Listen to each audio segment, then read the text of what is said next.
بسم اللہ الرحمن الرحیم۔ جس عمل میں تجھے حلاوت نہ آئے، سمجھ کے وہ عمل ہی تو نے نہیں کیا۔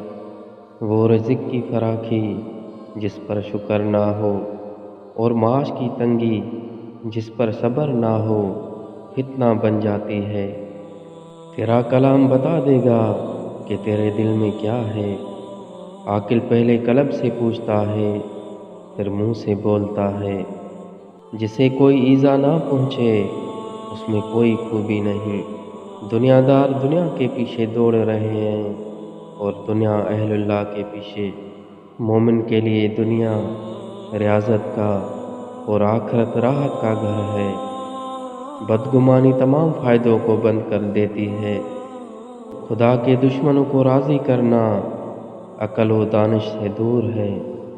سمجھدار کسی چیز میں خوشی نہیں پاتا، کیونکہ اس کا حلال حساب ہے اور حرام عذاب ہے۔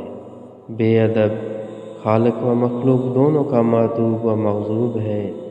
مستحق سائل خدا تعالیٰ کا ہدیہ ہے جو بندے کی طرف بھیجا جاتا ہے۔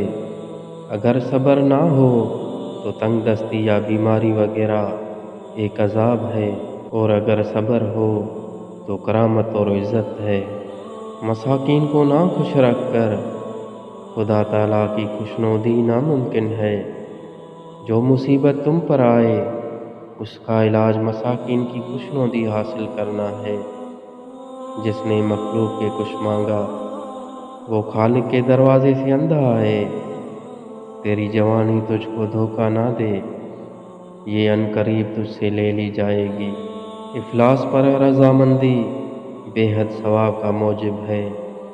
رحمت کو لے کر کیا کرے گا، رحیم کو لے۔ ہر متقی شخص رسول اکرم صلی اللہ علیہ وآلہ وسلم کی آل ہے۔ جس کا انجام موت ہے اس کے لیے کون سی شے ہے۔ تو تکبر سے نہیں بلکہ تواضع سے بڑا ہوگا۔ موت کو یاد رکھنا نفس کی تمام بیماریوں کی دوا ہے۔ عبادت عادت ترک کرنے کا نام ہے، نہ کہ عبادت کو عادت بنا لینے کا۔